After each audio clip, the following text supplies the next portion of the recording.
Salam Malaysia Madani dan kita bersama lagi dalam program Ruang Bicara yang dibawakan kepada anda tentunya di Bernama TV dan sudah pastilah hari ini juga kita memilih satu lagi topik yang cukup penting, topik yang cukup relevan dan topik yang sebenarnya telah pun beberapa kali kita bincang sebenarnya di program Ruang Bicara ini, tetapi ianya masih merupakan sesuatu yang perlu diberi perhatian oleh semua pihak sebenarnya. Dan topik yang menjadi pilihan kita ialah noktahkan buli.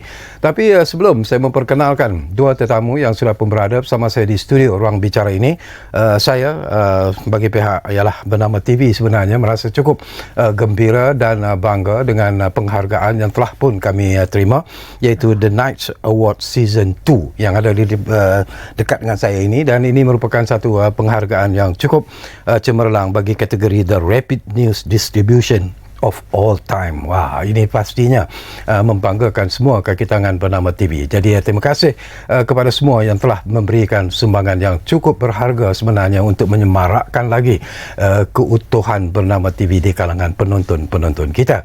Baik, ini dia award yang kita terima dan sudah pastilah ianya menjadi pembagas semangat sebenarnya untuk kami semua di Bernama TV untuk meningkatkan lagi performance dan juga prestasi kami sebagai kaki tangan Bernama TV. Baiklah, seperti yang saya katakan, kita memilih satu topik yang cukup relevan dan tetamu yang sudah pun bersiap sedia bersama saya di studio. Kita ingin mengucapkan selamat datang yang paling dekat dengan saya ini kepada yang berbahagia Tuan Haji Khairul Kamal Abdul Rahman yang merupakan pegawai psikologi di Hospital Rehabilitasi Trust. Jadi Haji Khairul, apa khabar? Alhamdulillah. Sehat ya? Ya. Lama juga kita tak bersama. Dulu kita juga pernah bersama sebenarnya di program Ruang Bicara. Ya, saya. Okey, selamat datang semula. Dan kita juga ada seorang lagi tetamu. Tadi dia pakai baju biasa, tapi bila dia tengok saya pakai baju batik, dia bertukar pakai baju batik. Ini hari Khamis kan. Jadi selamat datang kepada yang berbahagia Encik Kasim Muhammad, iaitu yang di-Pertua Persatuan Ibu Bapa dan Guru di Sekolah Kebangsaan Seri Permaisuri. Jadi Kasim, apa khabar? Alhamdulillah, sehat ya? Alhamdulillah. Ini pun pertama kali saya Ini pertama kali saya datang di Bernama TV. Alhamdulillah, dan ni ruang yang terbaik lah untuk kita berkongsi. Terima kasih banyak-banyak. Okay. Dan kepada penonton yang mungkin ingin berkongsi pandangan dan juga pendapat berkaitan dengan isu ini, kami alu-alukan juga anda untuk berkongsi pandangan tersebut, tetapi gunakanlah talian yang kami sediakan kepada anda, iaitu di 03 2697 9768. Baiklah, mungkin menarik kalau kita mulakan dulu lah dengan Tuan Haji Khairul Kamal. Isu ini macam saya katakanlah banyak kali kita bincangkan sebenarnya Haji ya. Tapi kalau kita lihat kepada gejala kes buli ini, seolah-olah walaupun pelbagai pandangan nasihat yang diberikan, tetapi ianya seolah-olah berada pada kategori ataupun situasi yang agak membimbangkan sebenarnya. Antara faktor utama yang menyebabkan peningkatan gejala buli ini sebenarnya Tuan Haji. Okey. Terima kasih. Cantik soalan tu. Ya. Tapi sebelum saya jawab, saya nak ucapkan terima kasih dan tahniah kepada Bernama TV. Bernama TV atas usaha dan sebagainya. So pada malam ni kita berbicara lagi untuk menotahkan buli. Okey, kalau kita tengok buli sekarang ni walaupun banyak kempen, program psychoeducation dibuat ni, bahkan pelbagai agensi lah yang cuba combat, tapi buli tu masih berlaku. Betul. Jadi kalau kita lihat dengan mendalam daripada perspektif psikologi dan juga psikopatologi, kita dapati sebenarnya bila sebut tentang buli ni satu perkara yang semua orang tahu. Saya tak perlulah nak definekan tetapi buli ni boleh kita lihat daripada ada perlakuan fizikal, ada perlakuan daripada segi emosi. Buli cyber juga makin lama makin meningkat. Betul. Dan daripada segi statistik menakutkan juga. Malaysia kedudukan dia agak tinggi. Selain daripada itu, yang paling teruk sekali ialah buli ni jika tidak dikawal dia akan melibatkan kematian dan sebagainya. Jadi kalau kita lihat banyak aspek lah, banyak aspek. Dia ada faktor menarik dan ada faktor yang menolak yang menyebabkan buli itu sendiri. Kadang-kadang kita tengok kalau dilihat daripada segi karakter atau personality pelajar tu, ada di kalangan pelajar ni sebelum dia contohlah saya fokuskan kepada bersekolah di asrama contohnya kan, ramai memilih pencapaian akademik atau IQ tu lebih utama, sedangkan kapasiti daripada segi emotion quotient dan juga daripada segi spirituality quotient juga mungkin kurang. Jadi kalau terlalu mengejar pencapaian akademik, maka sasiah ni juga akan menimbulkan masalah. Sebab tu kalau kita lihat daripada segi parameter pelakuan itu, ada pelakuan ini dilakukan oleh individu-individu yang mungkin ahli keluarga dia tidak ada masalah. Ada juga yang dalam kalau kita lihat daripada kajian akademik, banyak faktor lah, faktor ibu bapaan dan sebagainya. Jadi kalau kita nak rungkai, dia banyak lah, terlalu banyak. Tapi saya boleh lihat daripada sini, sebab saya ahli psikologi dan juga kaunselor, saya melihat dia lebih kepada isu berkaitan dengan personality. Personality ni kita tak boleh nak ubat, tak boleh nak bagi ubat ni. Yang paling penting dia kena cuba menghakis melalui pendekatan-pendekatan tertentu. Ada juga kadang-kala pembuli ni dia tak tahu dia buli. Dia tak tahu itu adalah buli. Sebab mungkin selama ni kalau dia di rumah, mungkin dia ada karakter panas barat contohnya kan. Yes. Lagi satu, kawan-kawan yang ada karakter gaslighting. Ini dia membakar lah. Jadi kalau kita lihat banyaklah isu dia. Tetapi saya masih berpegang kepada personality inilah. Kadang-kala personality ni kalau kita tidak rungkai, kadang-kadang dia ada kaitan dengan isu kesihatan mental. Jadi ini juga yang boleh menimbulkan masalah. Dan kalau kita lihat daripada segi faktor faktor emosi kan, kadang-kadang pembuli ni dia lagi mangsa itu menderita, lagi dia suka. Ini ada satu masalah yang berpunca pada personality tapi amat rapat dengan masalah kesihatan mental. Nanti kita sambung lagi Haji. Menarik sebenarnya daripada apa yang Haji sebut. Tapi kita juga nak dapat pandangan daripada Encik Kasim Muhammad lah, selaku yang di-Ketua Persatuan Ibu Bapa dan Guru di Sekolah Kebangsaan Sri Permaisuri. Bila kita sebut tentang insiden-insiden ataupun pelakuan-pelakuan buli di sekolah-sekolah, ini bukan perkara baru sebenarnya. Betul. Telah pun menjadi satu isu yang kadang-kadang agak sukar untuk dikawal, dan baru-baru ini pun kami ada juga membawa wakil daripada Kementerian Pendidikan sendiri bertanya tentang isu ini, dan alhamdulillah Kementerian Pendidikan juga sebenarnya sedang mengambil langkah-langkah yang perlu dan tegas dalam untuk mengawal perbuatan buli di sekolah-sekolah, terutamanya di asrama khususnya lah. Tapi selaku yang di-Ketua Persatuan Ibu Bapa dan Guru ataupun PIBG sendiri, apa peranan yang harus dimainkan oleh PIBG sendiri sebenarnya dalam usaha untuk mengawal pelakuan buli di sekolah khususnya? Okey, terima kasih. Assalamualaikum warahmatullahi wabarakatuh. Selamat petang. Salam Malaysia Madani. Terima kasih kepada bernama di atas jemputan yang dipanjangkan kepada saya atas kapasiti selaku pengerusi yang di-Ketua PIBG Sekolah Kebangsaan Sri Permaisuri, dan saya ucapkan tahniah kepada Bernama TV di atas anugerah yang diterima. Bukan satu anugerah yang cemerlang untuk itu. Jadi berbalik kepada soalan, tapi saya menjawab ni atas kapasiti saya selaku pengerusi PIBG. Okey, saya melihat daripada aspek ataupun sudut itu. Jadi saya nak bawa, sebelum saya menjawab kepada peranan itu dulu, saya nak bawa kepada audiens kepada Akta Pendidikan tahun 1996, di mana Akta Pendidikan itu diwujudkan, dan pada ketika itu pada tahun 1998 telah pun digubal dan diwujudkan satu Persatuan Ibu Bapa dan Guru-Guru, di mana sedikit saya ceritakan tentang peranan PIBG ini adalah untuk dijadikan sebagai satu platform untuk memajukan sekolah, memajukan murid dan sebagainya, dan dijadikan platform hubungan di antara pihak sekolah dan juga pihak ibu bapa untuk menyampaikan maklumat dan sebagainya. Jadi dalam perlembagaan ataupun peraturan PIBG itu sendiri menetapkan bahawa PIBG sebenarnya tidak boleh mencampuri secara langsung berkaitan dengan pengurusan sekolah, termasuk dari segi urusan mungkin pentadbiran, urusan dari segi kewangan, termasuk juga isu-isu berkaitan dengan disiplin dan sebagainya.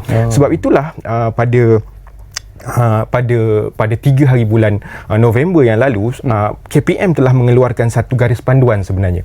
Garis panduan pengurusan buli di sekolah, di mana di situ peranan utama dalam mengatasi kes-kes buli ataupun kita cuba menyelesaikan isu-isu buli di sekolah ini diletakkan sebenarnya pada peringkat sekolah, iaitu di peringkat pengetua ataupun guru besar.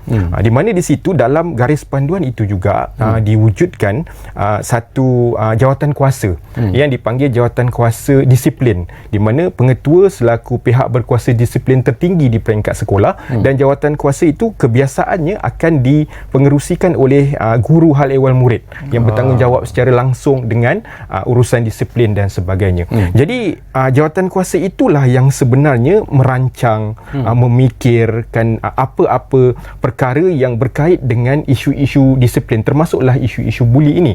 Jadi jawatan kuasa itu antaranya dia merancang aktiviti, contohnya merancang sesuatu program untuk tujuan kesedaran dan sebagainya, dan jawatan kuasa itu jugalah yang kadang-kadang akan menetapkan hukuman kepada pesalah dan sebagainya. Jadi apabila jawatan kuasa tersebut merancang kepada program dan sebenarnya program untuk atau aktiviti untuk kemajuan disiplin dan sebagainya, di situlah PIBG akan memainkan peranan turut serta dalam aktiviti-aktiviti yang dirancang di peringkat sekolah, memberi sama ada dalam bentuk sumbangan, dalam bentuk idea, dalam bentuk maklumat, dalam bentuk penghebahan dan sebagainya. Di situ sajalah peranan. Tetapi kalau untuk kita memainkan peranan melebihi daripada guru, itu tak boleh, itu bukan dijadikan peranan PIBG. Sebab itu limit kita yang ada. Okey, bila you Tuan Kasim, sebelum saya dapatkan pandangan daripada Haji Hairul, saya tertarik hati dengan apa yang Kasim sebut sebentar tadi, iaitu tentang peranan yang dimainkan oleh PIBG, dan ianya tidak boleh melampaui ataupun mencampuri pengurusan sekolah itu sendiri. Tetapi ada yang berpandangan dan berpendapat bahawa mungkin ini berlaku kerana sekolah-sekolah itu sendiri, pengetua, tak kiralah sama ada pengetua ataupun guru besar sendiri, kadang-kadang tidak mau campur tangan ini berlaku kerana tidak mau memburukkan nama sekolah tersebut. Jadi apakah ini satu isu yang juga perlu dilihat secara serius oleh semua, termasuklah PIBG sendiri? Itu yang kita kena lihat, sebab kadang-kadang apabila laporan ataupun aduan disampaikan, jadi mungkinlah saya tak tahu mana sekolah yang terlibat, tapi sekiranya dia nak menjaga nama baik sekolah contohnya, jadi perkara itu disenyapkan. Sebab tu kalau dalam dalam peraturan ataupun dalam garis panduan yang dikeluarkan oleh KPM, sebenarnya ada satu jawatan kuasa yang dipanggil jawatan kuasa pemuafakatan, di mana dalam itu dipengerusikan oleh guru besar, dan di mana ada ahli-ahlinya, termasuk kalau dalam kes buli ni ibu bapa yang dibuli dan ibu bapa yang pembuli, di mana PIBG duduk dalam jawatan kuasa tersebut sebagai orang tengah juga untuk mendengar pandangan dan sebagainya. Jadi kalau katalah peranan PIBG, andai kata guru besar tidak mahu mengambil tindakan dan sebagainya, kalau sebagai yang dipetua, kita akan jadi pendesaklah untuk memastikan ianya dapat diselesaikan, dan kalau tak, kita akan nasihatkan kepada ibu bapa pergi saluran yang lain, contohnya biro aduan awam ke, ataupun laporan kepada polis dan seterusnya. Itu yang kita boleh mainkan peranan disebut. Okey, banyak lagi persoalan yang akan kita kongsi sebenarnya, Kasim ya. Kembali kepada Tuan Haji Hairul Kamal. Ini yang penting jugalah, sebagai seorang pegawai psikologi, kadang-kadang kita nak tahu jugalah apakah antara faktor utama sebenarnya yang mempengaruhi seseorang individu itu menjadi pembuli. Okey. Ya, soalan itu penting juga bagi saya lah. Sebab yalah, kita kena lihat. Pertama, sebelum saya jawab, kita kena lihat apa itu buli dan apa itu gangsterism. Betul. Sebenarnya dua perkara yang berbeza. Okey. Buli ni kalau berlaku di satu sekolah atau di satu komuniti ataupun di satu institusi, kebanyakannya kalau dilihat daripada segi literature, dia ada berkaitan dengan conflict of power. Conflict of power. Dia nak tunjukkan saya berkuasa. Alright, yang lain kena jadi adik. Okey, kemudian dia akan impose banyaklah daripada segi budaya-budaya tertentu dan sebagainya. Okey, dan kadang-kala kenapa mereka jadi pembuli ni, mungkin dia tingkah laku yang dipelajari. Okey, sebab tu kalau kita tengok, kalau di sekolah, kalau dia mungkin masuk sekolah, dia pernah dibuli dan buli itu tidak dianggap sebagai sesuatu yang besar, maka dia akan menyimpan dendam lah. Tapi kalau daripada segi kesihatan mental, mungkin dia telah mempunyai post traumatic stress disorder, dan akhirnya dia menyebabkan nanti nak balas dendam dan sebagainya. Ini satu faktor yang boleh menyebabkan dia menjadi pembuli itu. Kemudian apabila melihat daripada segi mangsa itu sendiri, ketakutan dan sebagainya, maka dia akan mempunyai satu perasaan kekuasaan, yang mana bila ada kekuasaan daripada segi karakter dan karisma ni, maka peer group pressure ataupun rakan-rakan sebaya akan menganggap inilah Abang Long dan sebagainya. Jadi ini sebab itu kita kena fahami buli ni adakah buli atau gangsterism. Yang gangsterism pula kita lihat dia ada kumpulan-kumpulan tertentu, walaupun di sekolah, walaupun di mana-mana institusi dan sebagainya. Saya tidak mahu menyentuh daripada segi something dan sebagainya, tapi kadang-kadang kita boleh lihat gangsterism ini boleh wujud di satu institusi yang kecil apabila ada satu budaya mungkin tidak formal yang berlaku, ada kepatuhan berlaku dekat sini, dan akhirnya dia boleh bertukar menjadi deviant, dia lebih ganas lagi.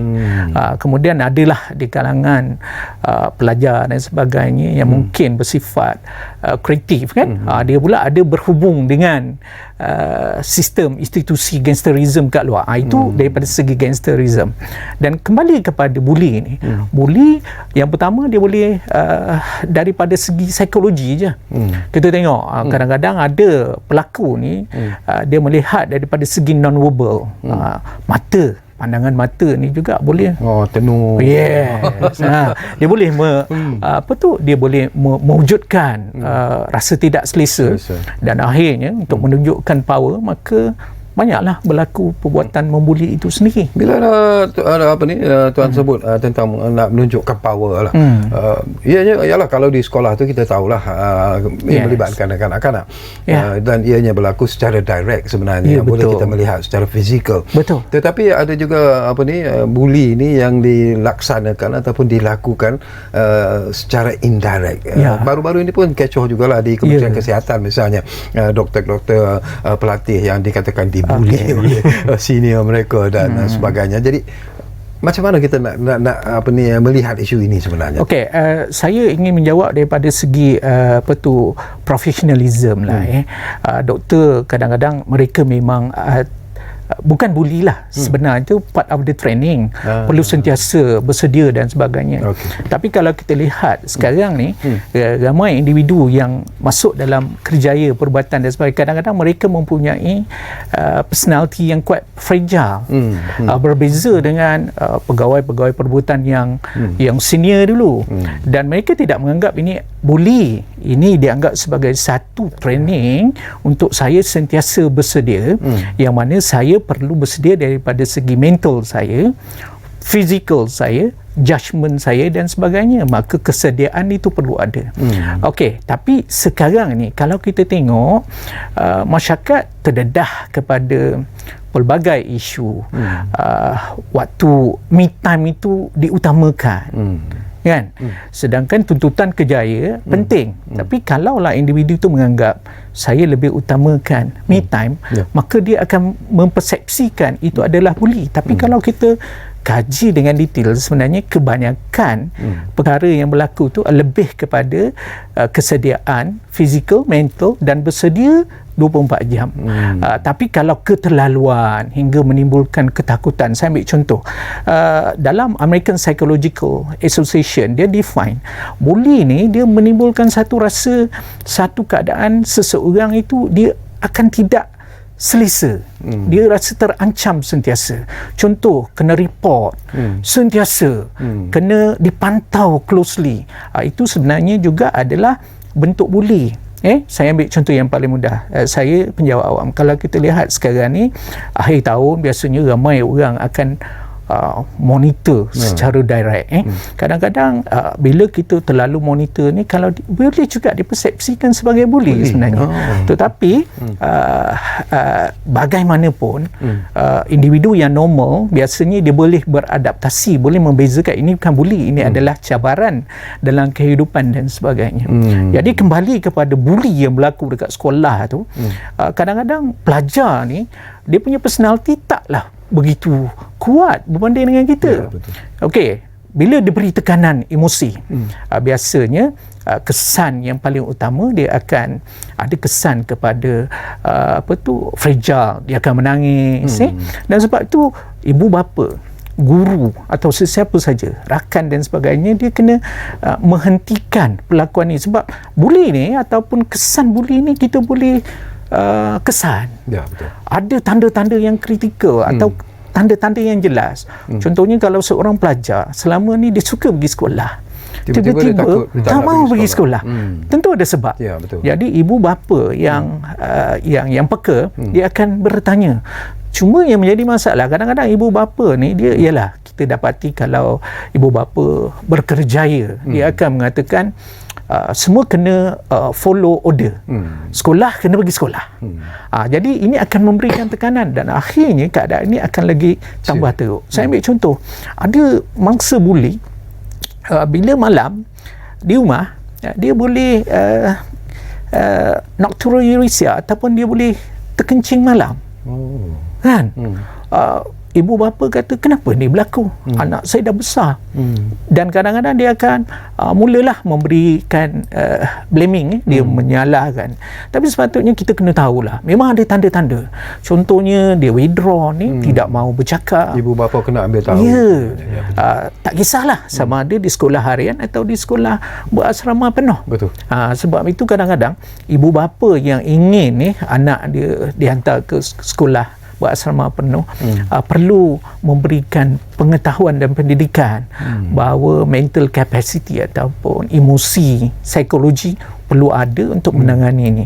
Dan banyaklah kemahiran-kemahiran yang perlu diberikan. Okey, baik Ji dan juga Cik Kasim. Menarik sebenarnya perbincangan kita ini dan banyak lagi isu yang ingin saya bangkitkan, tapi seperti biasalah kita diarah untuk berehat dulu buat seketika. Dan saya ingatkan lagi kepada anda yang mungkin sedang bersama kami menyaksikan program Ruang Bicara ini, kami juga menyediakan ruang kepada anda sebenarnya untuk bertanya apa saja ataupun berkongsi pandangan dan juga pengalaman anda sendiri barangkali bila kita bercakap tentang isu bully ini. Jadi gunakanlah dua ataupun talian yang kami sediakan kepada anda di 03 2697 9768. Kita lihat dulu kembali semula Ruang Bicara, tentunya di Bernama TV. Kita jumpa lagi.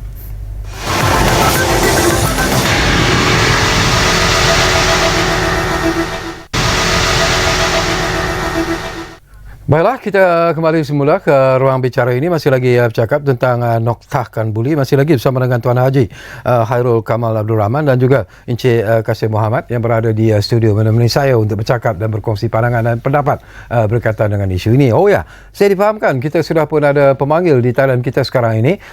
Rakan kami, Dr. Muzaffar dari Kuala Lumpur sudah pun ada di talian kita. Assalamualaikum, Doktor. Waalaikumsalam, Syarkawi. Ya. Sihat, Syarkawi? Sehat, Doktor, sehat? Alhamdulillah, sihat. Boleh dengar suara saya? Jelas sekali. Jelas sekali, ya? Ya. So, isu bully, Syarkawi, ya? Terdetik juga saya nak buat panggilan telefon ni, isu bully. Very interesting isu lah. Ya, silakan. Because saya pun ada buat kertas kerja, bentang kertas kerja dulu mengenai isu bully ni. Okay, bully. I think bully is very, tajuk you pun saya dah macam, noktahkan bully, Ya. Saya rasa tak yakin lah bully tu boleh dinoktahkan. With due respect lah, kan? Tak boleh. Kurangkan mungkin boleh. Noktah impossible lah. It's something, whether we like it or not, bully will happen until the end of time. And bully ni dia bukan berlaku kat sekolah je. Banyak highlight sekolah lah. Dia bully mana-mana pun boleh berlaku. Kat tempat kerja pun berlaku bully juga. Betul. Atas jalan raya pun banyak yang kepala tak betul bully orang lain. Betul. So among wartawan pun, kawan-kawan you pun mesti ada bully-bully juga, kan? Jangan menipulah kata tak ada. Kat hospital pun ada bully. Persatuan ibu bapa pun ada bully juga. Saya kat universiti pun ada juga KK bully ni. So everywhere lah. Antara negara pun ada bully juga, Syarkawi. Itu yang Israel tu duk membuli Palestin, bully lah tu. So susah nak noktahkan buli Syakawi ya. Tapi tak apalah, kita skopkan kepada sekolah lah, sebab banyak highlight sekolah. Ya. So sekolah ni, orang yang paling hampir dengan budak-budak ni cikgu lah. Ya.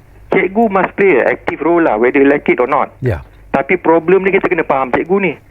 Dah lah satu cikgu ada berapa puluh student. Lepas tu ada kerja sampingan lagi, mesyuarat, bengkel, kursus tak habis-habis. Betul. Okey, so macam mana dia nak fokus bully ni betul-betul? Saya suka cadangan tadi yang apa, bagi talk tu kat sekolah, highlight apa bully tu semua, etc. Ya. Tapi sebelum highlight budak-budak pasal isu bully ni, you kena highlight kat cikgu-cikgu dulu. Cikgu-cikgu tu faham tak apa maksud bully tu? Dia kena start dekat situ. Cikgu besar tu, pengetua tu, dia faham tak bully tu apa? Macam tadi yang pegawai daripada hospital tadi, ada beza antara bully gangster kan? Itu kena bagi tahu dekat cikgu-cikgu sekolah tu dengan pengetua kan. Diorang tahu tak bully dengan gangsterism tu berbeza. Okey, bully ni apa? Physical, psikologi, gangguan seksual, banyak. Banyak, betul. Cikgu tahu ke? Kalau cikgu tak tahu, susahlah dia nak kontrol bully tu. Betul tak Syakawi? Betul. So highlight nak bagi talk ni kena start daripada orang atas tu dulu. Orang atas tahu, baru bawah boleh kontrol. Itu cadangan saya. Terima kasih Syakawi ya.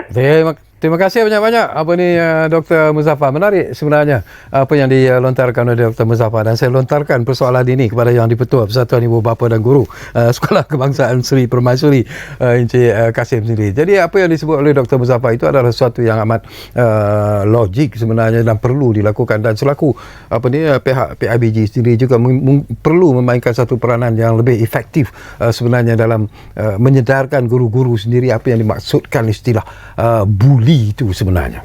Baik, saya amat setuju dengan cadangan ataupun ulasan daripada Dr. Muzaffar dan juga tuan moderator kita pada hari ini, iaitu memang kita sebelum kita nak memberi taklimat, kadang-kadang guru-guru ni tak memberi taklimat, dia jemput daripada agensi lain.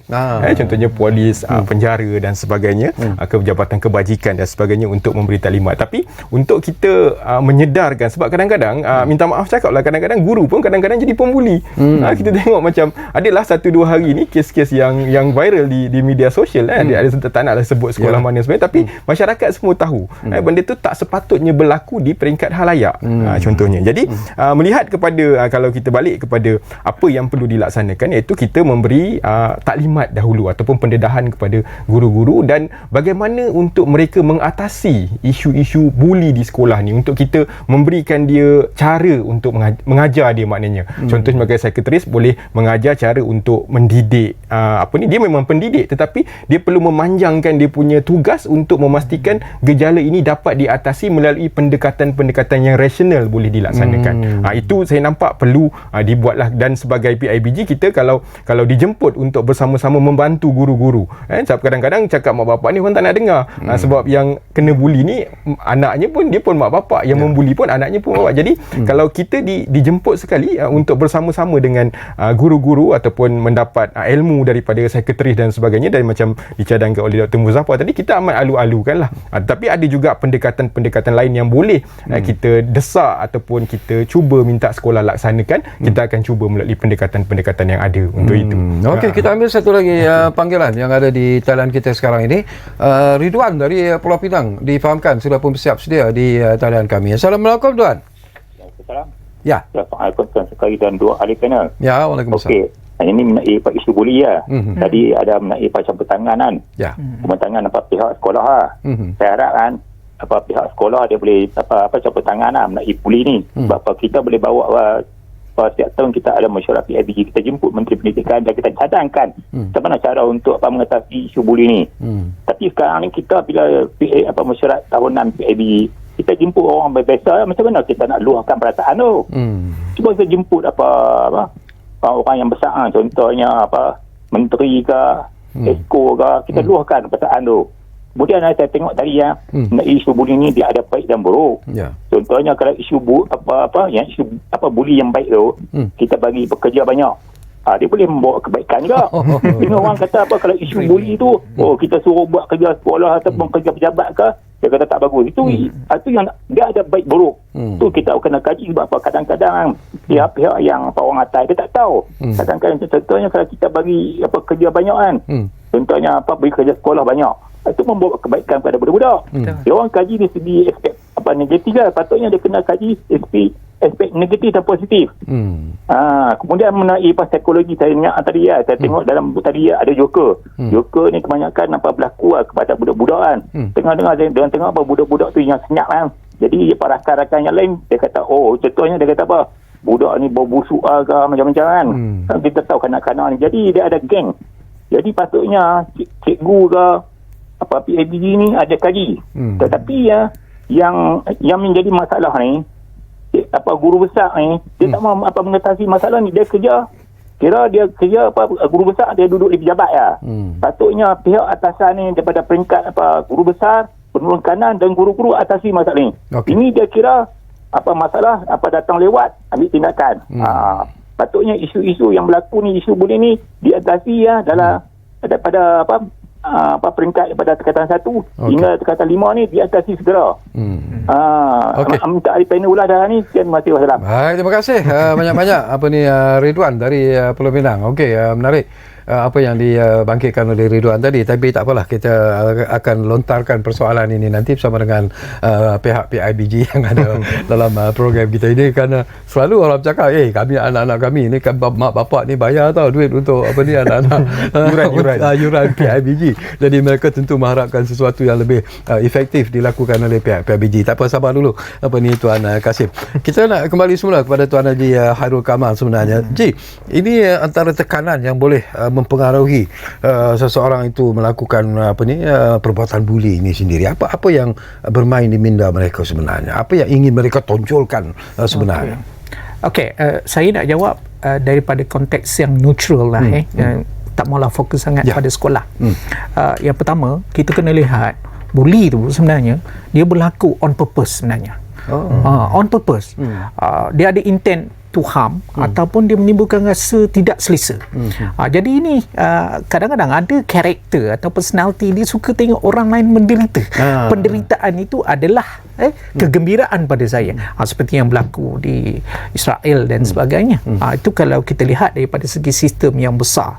Tetapi daripada konteks yang kecil, di rumah pun kadang-kadang ada juga adik-beradik yang berlaku buli. Tetapi apabila ada kuasa parental, ibu bapa yang tegas dan sebagainya, buli ini dapat dieliminatkan. Dan begitu juga kalau di luar, faktor ada banyak. Kadang-kadang kita tengok sekarang ni tekanan. Satu tekanan, itu yang paling mudah lah kita lihat, tekanan sama ada belajar, bekerja dan sebagainya. Dan mereka tidak boleh tidak mempunyai resilient ataupun rebound balik. Saya ambil contoh, kalau kita yang lahir pada tahun 60-an, 70-an, kadang-kadang dia lebih tough sikit daripada segi fizikal dan juga psychological. Kan? Kalau kena marah, sama ada dengan kawan dan sebagainya, mungkin kita lambat pergi makan, dewan makan dan sebagainya, itu bukan buli, itu adalah disiplin. Impose disiplin itu untuk kebaikan. Itu yang kata, kalau kita lihat daripada segi follow disiplin, itu adalah kebaikan. Itu saya tidak melihat itu buli, itu adalah pematuhan kepada peraturan. Tetapi bila sebut buli ni, dia on purpose. Dia akan memberikan kesan psikologi, fizikal, emosi yang tidak baik. Kemudian dia berlaku berulang kali. Ini yang saya ambil contoh yang paling mudah. Kadang-kadang kalau kita tengok contoh di rumah, kan ada kadang-kadang personality tertentu yang tidak suka melihat ada orang lain yang sedang berehat dan sebagainya. Kan? Jadi kalau kita lihat, ini kadang-kadang berlaku juga. Dia on purpose, berlaku berulang kali. Contohnya kalau di tempat kerja, kalau drill tu sebenarnya untuk daripada tidak baik kepada baik. Tetapi kalau terlalu intens sangat, akhirnya ini akan dianggap buli sebab dia damage emosi. Emotional damage contohnya. Bila berlaku emotional damage, akhirnya adalah kesan-kesan yang tidak baik. Sebab tu kalau kita tengok, kalau di tempat kerja, saya mengendalikan beberapa kes yang mana apabila seseorang ni mengalami persekitaran kerja yang toksik dan sebagainya, akhirnya berlaku absenteeism. Apa tu absenteeism? Dia tidak mau pergi kerja. Lepas tu mulalah kalau kita lihat daripada konteks Malaysia ni kan, ni adalah black magic berlaku. Nampak? Sebab itu dia pergi ke perkara-perkara yang lain pula. Okey, ini satu. Yang kedua, kita tengok daripada segi performance pelajar contohnya. Kalau seseorang itu, saya sebut tadi daripada segi kekuasaan, ada pelajar yang mungkin datang daripada keluarga yang tidak berkemampuan. Jadi kerana ada kuasa, maka dia mungkin akan memberikan buli. Contohnya pelajar kena sediakan kewangan ke, material ke dan sebagainya. Ini adalah bentuk kuasa dan akhirnya memberikan kesan kepada mangsa itu sendiri. Itu sebab saya repeat, dia berlaku secara purpose lah.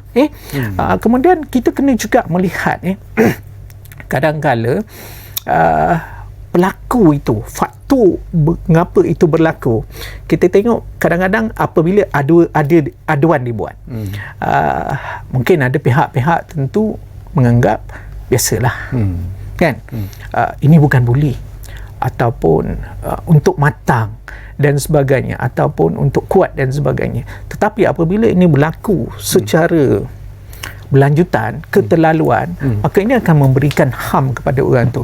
Dan kita kena lihat juga, ramai orang lihat buli ini menimbulkan konflik, tapi kita kena tengok konflik tu apa dia.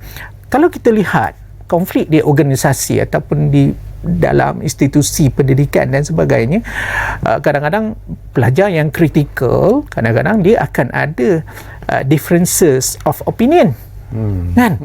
Itu dianggap sebagai konflik. Tetapi demi untuk meyakinkan guru dan sebagainya, demi mendapatkan IQ yang baik, maka ini boleh diselesaikan secara harmoni. Saya nak dapat satu pandangan daripada Haji Hairul Kamal lah, sebelum saya berkongsi dengan Encik Kasim. Kalau kita lihat kebelakangan inilah, terutamanya yang melibatkan pelajar-pelajar di asrama lah, selalunya lah, ataupun mungkin juga di sekolah pun berlaku sebenarnya. Apabila perbuatan buli ini sedang berlaku, ada pula pihak yang mengambil gambar, viral secara dan kemudiannya menyiarkannya pula di TikTok, menyiarkan pula di WhatsApp dan sebagainya. Jadi apa yang mereka lihat? Apakah ini satu kebanggaan sebenarnya kepada mereka, menunjukkan bahawa mereka ada kuasa sebenarnya? Tak tahulah. Saya tidak melihat itu sebagai satu buli, tapi saya melihat itu adalah masalah berkaitan dengan kesihatan mental. Sepatutnya perkara yang tidak baik itu kalau boleh tidak diviralkan. Mungkin kalau kita lihat dia suka immediate gratification, bangga bila mendapat respon, saya lah orang pertama dan sebagainya. Ini ada kaitan dengan masalah berkaitan dengan apa? Sebab itu bagi saya, kalau kita lihat lihat yang tadi itu, pelakuan itu mungkin kita ada konotasi lah dengan social narcissistic. Dia rasa sonok kalau dia meviralkan, tapi sebenarnya pelakuan-pelakuan ini kalau diviralkan, again dia boleh menjadi pembelajaran kepada mereka yang lain. Sebab itu perlulah ada saringan-saringan tertentu, maksudnya ada tapisan. Jadi bagi saya buli ni tak sewajarnya dibiarkan. Sebab tu kalau kita tengok banyak pengkaji-pengkaji sama ada di dalam atau luar negara, dia melihat buli ni kadang-kadang diviralkan, dimasukkan di dalam YouTube dan sebagainya, dan akhirnya dia akan menjadi learning, menjadi learning behavior. Bila menjadi learning behavior, dia akan menjadi ikutan. Dan kalau kita tengok sekarang ni, banyak games yang ada AI dan sebagainya, ada artificial intelligence, kadang-kadang dia akan grooming bully, kan, untuk dapat skor tertentu dan sebagainya. Perlu bertindak ganas. Dan kadang-kadang ada pelajar yang tidak boleh membezakan di antara pengalaman virtual dengan realiti, dan akhirnya ditransform kepada pelakuan. Kadang-kadang mereka ada tendensi untuk bully, kadang-kadang dengan mate pun dia boleh bully, ibu boleh bully dan sebagainya. Jadi inilah yang perlu kita elakkan lah. Okey, lama Cik Kasim menunggu. Okey, Cik Kasim, kita nak kembali tentang apa yang dibangkitkan oleh pemanggil kita tadi lah, Ridwan dari Pulau Pinang. Yalah, kita faham tentang perbuatan buli di sekolah-sekolah itu, dan kita tahu pihak PIBG seperti apa yang Tuan Kasim sebut tadi, ada limitation sebenarnya untuk cuba membantu masa-masa buli ini dan sebagainya, ataupun untuk cuba mengurangkan perbuatan buli di sekolah-sekolah. Tetapi sebagai seorang yang dipetua PIBG sendiri, apakah mungkin masanya sudah sampai seperti apa Ridwan sebutlah, kita harus ada satu pendekatan ataupun dimensi yang berbeza sebenarnya, kuasa yang harus diberikan kepada PIBG dalam usaha untuk menyuarakan apa saja masalah yang berkaitan dengan buli di sekolah-sekolah ini. Okey, baik. Betul apa yang Cik Ridwan ini tadi cakap. Jadi apa yang saya lihat sebenarnya fokus kerajaan dan juga peranan PIBG dalam kita nak memerangi gejala buli. Memang kita nak menoktahkan macam pemanggil kita cakap tadi, tak boleh. Tetapi kalau kita lihat berdasarkan statistik, saya ambil statistik pada tahun 2021, pada ketika itu Perintah Kawalan Pergerakan, mana sekolah banyak tak buka, ada yang khusus saja yang pergi sekolah. Ketika itu statistik kes buli 326. Okey. Dia pergi kepada tahun 2022, statistik kes buli meningkat kepada 3,877 kes. Itu pada tahun 2022 dia meningkat 1,000%. Dan untuk 2020 ini tahun 2023 ni sehingga bulan Oktober, jumlah yang direkodkan dalam Parlimen pun dijawab sebanyak 4,994, di mana kalau kita totalkan tiga-tiga tu hampir 10,000 dah jumlah kes yang terlibat. Dan bagi saya ianya bukan satu perkara yang perlu dipandang dan hendaklah dipandang serius, kerana ini merupakan satu perkara kecemasan. Jadi pada ketika ini kalau kita lihat, tak ada satu akta khusus yang dibuat mengenai anti buli. Kalau ada kes-kes buli, contohnya pukul, mencuri dan sebagainya, buli-buli cara begitu, kita merujuk kepada kanun keseksaan, mana laporkan kepada pihak berkuasa dan pihak berkuasa akan buat siasatan, panjangkan kepada pendakwa raya untuk mendakwa. Tetapi kita tidak lihat adanya satu akta khusus untuk kes-kes buli. Dan sudah tiba, pada saya sudah tiba masanya peringkat pihak-pihak yang berkepentingan, pihak-pihak tertinggi termasuk para penggubal dasar melihat perkara ini satu benda yang serius dan perlu diutarakan. Macam mana kalau kita nak jemput setiap menteri datang ke sekolah, tak datanglah setiap exco datang, berapa banyak PIBG yang dia kena pergi. Tetapi mereka juga perlu melihat ianya merupakan satu perkara yang serius dan perlu dimulakan perbincangan untuk mewujudkan akta anti buli ini. Kita bincang, panggil, dan dari situlah peranan PIBG untuk menyuarakan pandangan, menyuarakan pendapat. Kita bincang, lepas tu kita bentangkan, kita dapatkan pandangan daripada pakar undang-undang, kita bahaskan di Parlimen, kita kuatkuasakan dan kita laksanakan perkara tersebut. Dan itu yang saya nampak. Namun pada ketika ini saya nampak usaha-usaha kementerian juga bagus ke arah tersebut. Dan baru-baru ni pada bulan 8, Yang Berhormat Menteri Pendidikan telah pun menyatakan bahawa dia menambah bilangan warden di sekolah sebanyak 63%. Saya tak tahu 63% itu berapa banyak, tapi nisbah ataupun julatnya sebanyak 3 orang warden untuk setiap satu sekolah.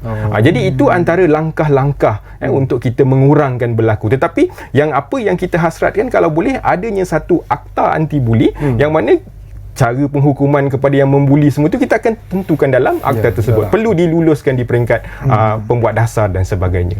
Ini satu carangan yang cukup menarik sebenarnya. Komen daripada Tuan Haji Hairul Kamal tentang apa yang disebut oleh rakan kita Encik Kasim Muhammad tadi tentang akta itu sendiri, akta anti buli itu sendiri. Bagus. Itu satu pendekatan ataupun pandangan ataupun satu cara holistik lah yang besar untuk mengatasi masalah ataupun cuba menotahkan anti buli itu sendiri. Saya memang setujulah dengan pendapat Dr. Muzaffar tadi sebenarnya. Kalau kita ada ilmu untuk mengetahui buli dan sebagainya, buli ni boleh didelay kan. Dia punya frekuensi juga boleh berkurangan kalau orang ada ilmu. Saya ambil contoh yang paling mudah.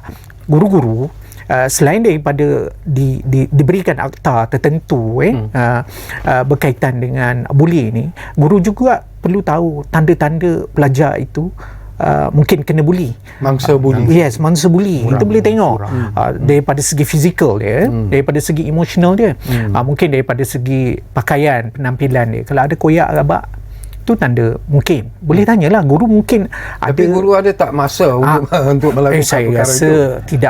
tidak ada masalah untuk bertanya kenapa baju itu koyak.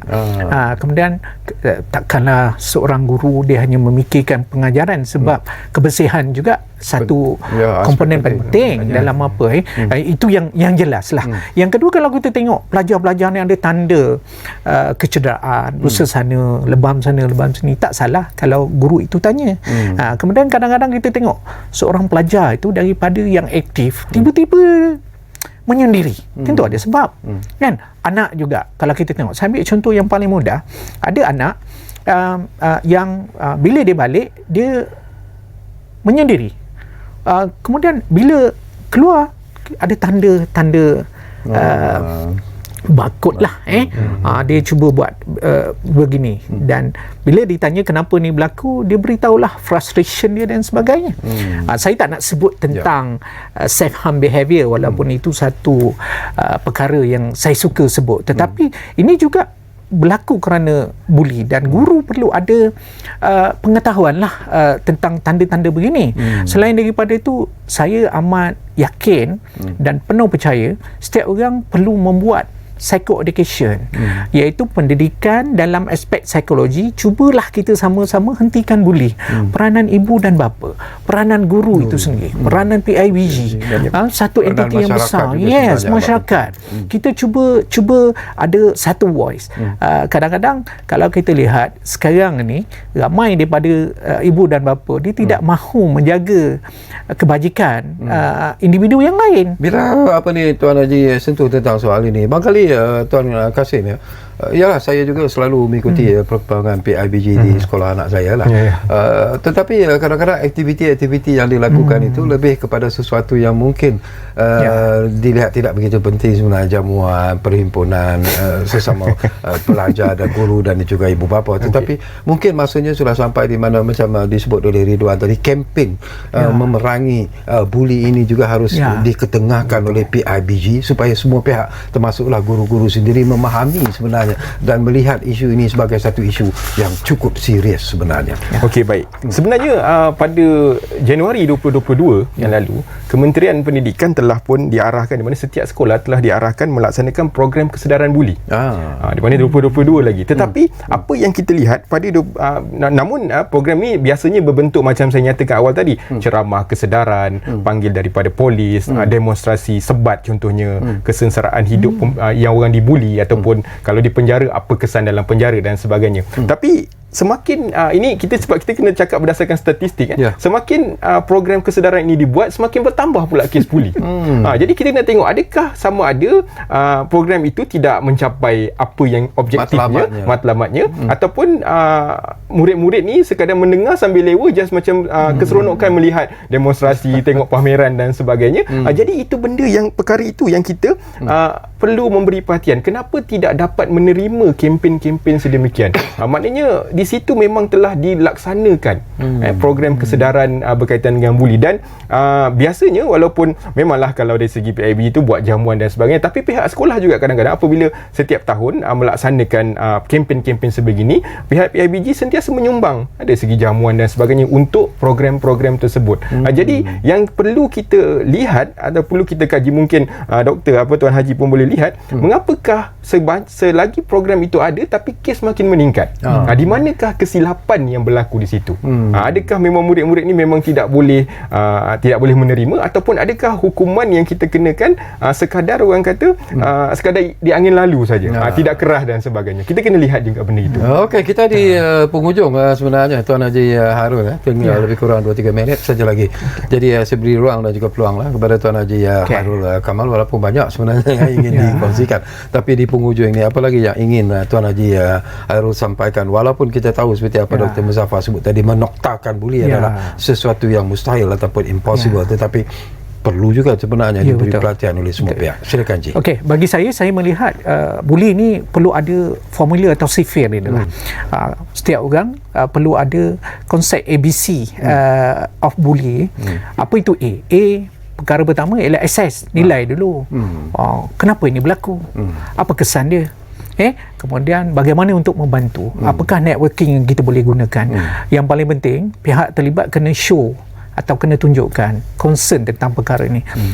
Statistik meningkatkan, ada kesedaran ini bully, ramai orang lapor, sebab tu dia meningkat. Dulu orang tak anggap ini boleh, sebab itu bilangan statistik dia makin lama makin tidak apa. Sebenarnya saya melihat ini knowledge lah. Bila dah ada kesedaran, maka dia akan apa. Okey, itu yang pertama. Yang B, kita tengok bigger person lah. The bigger person. Mangsa bully, dia kena walk away. Dia kena ada empowerment kepada diri dan kena dapatkan bantuan. Bagi tahu pada pihak berkaitan dan sebagainya. Yang C yang ketiga, C-fear yang ketiga disebut ABC. C yang ketiga ialah kita kontrol. Jangan semarakkan lagi keadaan itu di tempat kerja. Ada gaslighting karakter, ada toxic personality, ataupun pelajar-pelajar yang develop perkara-perkara yang tidak baik. Yang seterusnya, C ni ialah control anger kita. Jangan biarkan kekerasan dalam purpose untuk menunjukkan kekuasaan dengan keganasan itu boleh menyelesaikan masalah. Dan yang paling penting sekali, C yang terakhir ialah calling. Calling parent, calling teacher, or anyone yang boleh membantu. Betul. Maka itu adalah C-fear yang paling mudah. Ulang tayang, A, assess, B the bigger person. Okey, yang ketiga, control yourself. Dengan ilmu ini mungkin kita boleh cuba delaykanlah atau mengurangkan dan sebagainya.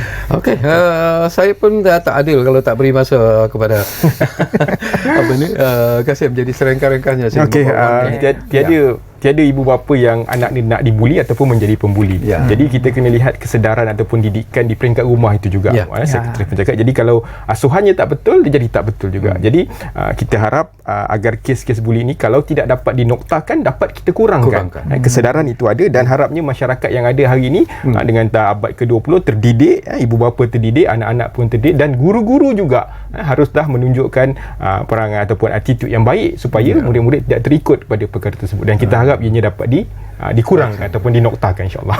Terima kasih banyak-banyak kepada Tuan Haji Hairul Kamal Abdul Rahman. Terima kasih kepada Encik Kasim Muhammad kerana sudi bersama kita di ruang bicara ini, dan secara peribadinya banyak yang ilmu yang saya perolehi, dan saya juga cukup selesa sebenarnya sembang-sembang bersama Tuan Haji Hairul Kamal dan juga Encik Kasim Muhammad, dan kita harap mungkin di masa-masa yang akan datang kita duduk lagi di program ruang bicara ini untuk bercakap tentang isu ini, kerana ini merupakan isu yang sebenarnya perlu diberi perhatian yang serius, isu yang perlu diketengahkan dari masa ke semasa, dan isu ini juga kalau sukar untuk dinoktakan, tetapi seperti apa yang Encik Kasim sebut, sekurang-kurangnya dapat dikurangkan, dan itu juga merupakan satu pencapaian yang amat menggembirakan semua pihak sebenarnya. Jadi terima kasih kepada anda yang memberi perhatian kepada kami di program Ruang Bicara ini. Terima kasih kepada mereka yang terus memberi sokongan kepada Bernama TV. Sokongan anda lah sebenarnya yang memberikan kami inspirasi dan juga ilham untuk memberi yang terbaik, dan sokongan anda juga lah yang membolehkan kami memenangi The Nights Award Season 2, iaitu The Rapid News Distribution of All. Kita jumpa lagi dari masa ke semasa. Salam.